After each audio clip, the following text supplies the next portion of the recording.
Best better understanding for entrepreneurship and skill training, जिसके माध्यम से हम एनआरएलएम और DDU-GKY स्कीम्स का बेनिफिट किन लोगों को पहुंचाया जा सकता है, ये स्कीम्स हैं क्या, इसके बारे में बातचीत करेंगे।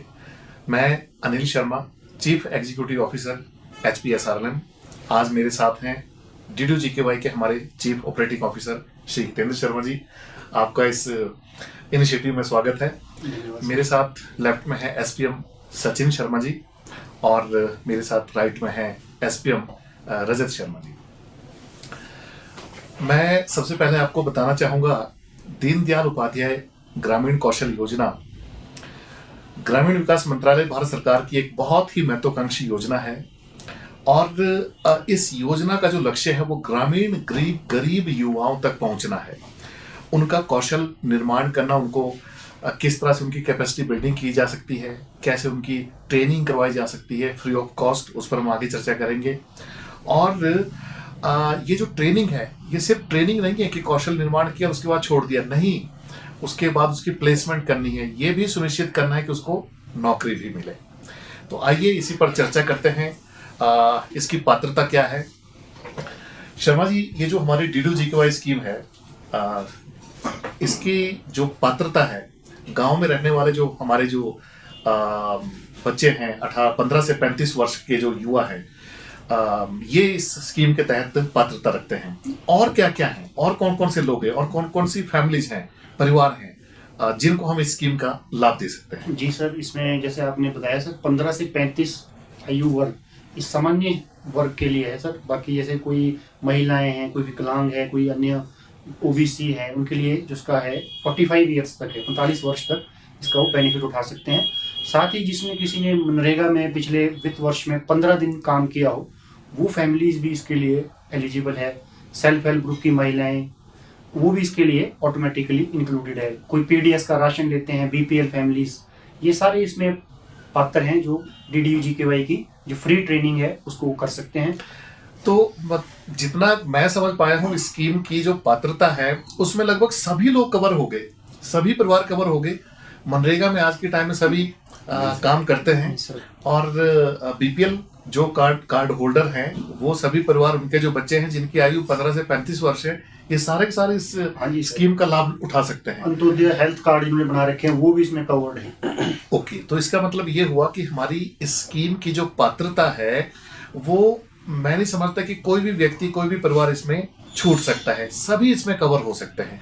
अच्छा सचिन जी, मैं आपसे जानना चाहूँगा, इस योजना के तहत लाभ क्या है?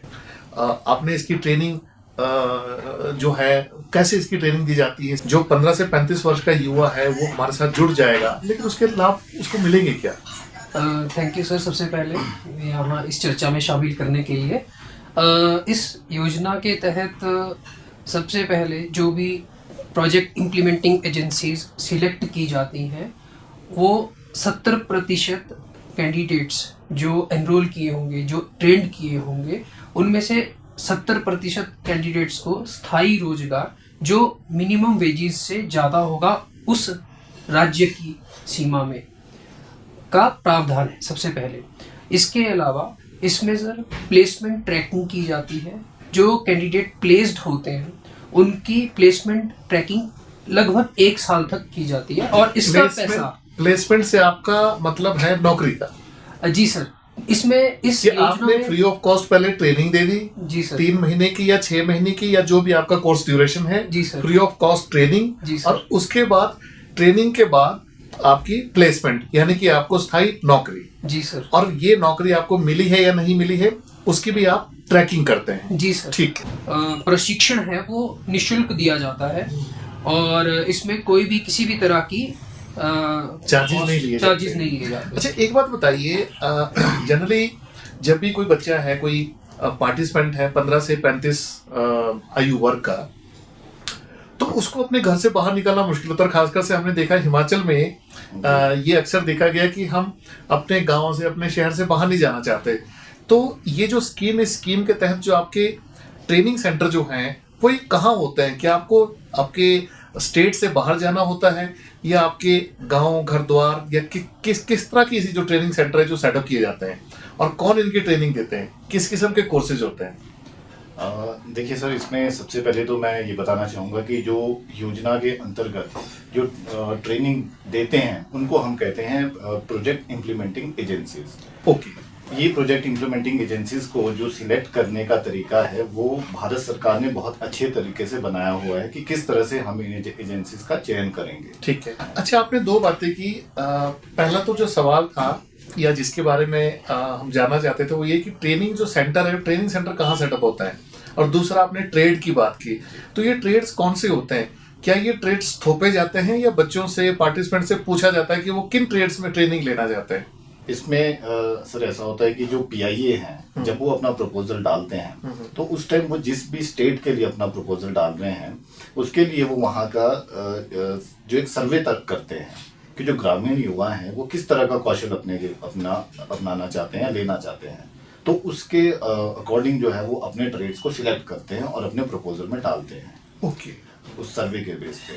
और सर जो दूसरा आपका प्रश्न है कि ये जो ट्रेनिंग सेंटर की लोकेशंस हैं ये कैसे कहाँ पे खोलते हैं, इसके लिए सर मैं दोबारा वही कह रहा हूँ, जो प्रोजेक्ट अप्रूवल कमेटी है वो सभी पीआईएस को ये कहते हैं कि आपने इस जो आपका जिला है यहाँ पे आपने ट्रेनिंग सेंटर खोलना है। सिर्फ जिला जो कहने का मतलब ये है कि हमारे हिमाचल में ही सर 90-95% जो सेंटर है वो हिमाचल में ही होगा। हिमाचल में ही होगा। हाँ जी सर। और सर इसमें जब ट्रेनिंग सेंटर सिलेक्ट भी करते हैं तो सेंट्रलिटी ऑफ प्लेस का ज़्यादा ध्यान रखा जाता है ताकि वहाँ पे स्टूडेंट्स कैंडिडेट्स का इनफ्लक्स अच्छे से हो, मोबिलाइज करने में कोई प्रॉब्लम ना हो और स्थायी इंफ्रास्ट्रक्चर मिल जाए। और अभी भी सर हमारे पास सिर्फ लाहौल स्पीति और किन्नौर को छोड़कर बाकी सभी 10 जिलों में ये ट्रेनिंग चल रही है। ट्रेनिंग सेंटर हमारे सेटअप है जहाँ पर ट्रेनिंग चल रही है। अच्छा, हम बात करें इसके इम्पैक्ट की, इसकी असेसमेंट की। ट्रेनिंग ये काफ़ी समय से चल रही है। नो डाउट पीछे कोविड की वजह से एक बहुत बड़ा चैलेंजिंग टाइम रहा प्रदेश के लिए भी और देश के लिए भी, लेकिन फिर भी मैं समझता हूँ कि जिन लोगों की ट्रेनिंग हुई है उनकी प्लेसमेंट कैसे हुई और कहाँ कहाँ हुई है, और क्या उनकी जो प्लेसमेंट हुई है उससे वो खुश हैं, किस किस्म का उनको रोजगार मिला है, इस पर अगर आप लोग कुछ बता पाए। सर इसमें जो कैंडिडेट्स ने जो ट्रेनिंग करके जो पास आउट हुए हैं, जो पीआईएस एनरोल हुए थे, उनको उनके जो कैंडिडेट्स थे उनकी एलुमनाई मीट करवाई थी पिछले वर्ष, और जो पास आउट कैंडिडेट्स हुए थे जी। जिनको स्थायी रोजगार मिल गया था, जिनकी नौकरियां लग गई थी ट्रेनिंग के बाद, उनको बुलाकर एक आयोजन किया गया, एक मीटिंग की गई जिसमें माननीय मुख्यमंत्री महोदय ने उनको सम्मानित किया। फ्लैग ऑफ सेरेमनी में भी हमने जो कैंडिडेट्स जो प्लेस्ड हुए हैं या जो प्लेस्ड होने जा रहे हैं उनका फ्लैग ऑफ हमने करवाया जी था। सर। ठीक है। और उसने सर उन्हीं की जवानी सर हमने उनसे पूछा भी था कि आपने ट्रेनिंग की, आपको कैसा लगा, तो उन्होंने सर अपनी जो बताई उन्होंने कि हमने इस तरह से शुरू किया, यहाँ से हमें पता चला और आज हम इतना पैसा कमा रहे हैं। तो उसे मतलब वो बड़ा इंस्पायरिंग था और पेपर में भी वो सर वो छपा था। सर उसमें 21,000 से लेके 15,000 से लेके 21,000 मंथली उनको सैलरी मिलती है जो कैंडिडेट्स वहाँ आए थे जी। तो ये आपने देखा DDU GKY स्कीम के तहत हमने इसकी पात्रता जो है उसके बारे में चर्चा की, कौन से परिवार जो हैं इसके पात्र हैं, इसके लाभ क्या हैं, कौन कौन इसमें PIA होते हैं, उनका रोल क्या होता है, कैसे ट्रेनिंग दी जाती है, बिल्कुल निःशुल्क दी जाती है, और ना सिर्फ ट्रेनिंग निःशुल्क दी जाती है बल्कि इसके साथ साथ व्यक्ति के पर्सनैलिटी डेवलपमेंट पर भी काम किया जाता है, उनकी प्लेसमेंट करवाई जाती है। तो ये सारी जो चर्चा है इसका केंद्र बिंदु यही है कि ऐसे सभी परिवार जो ग्रामीण क्षेत्रों में रहते हैं उनसे हमारी यही रिक्वेस्ट है कि इस स्कीम का ज़्यादा से ज़्यादा लाभ उठाएं। अगर आपका बच्चा 15 से 35 वर्ष का है तो इस स्कीम के तहत जो आपकी पंचायत है वहाँ पर जब भी मोबिलाइजेशन कैंप लगते हैं उसमें जरूर अपना पार्टिसिपेशन दर्ज करवाएं और इस स्कीम का लाभ लें। Thank you.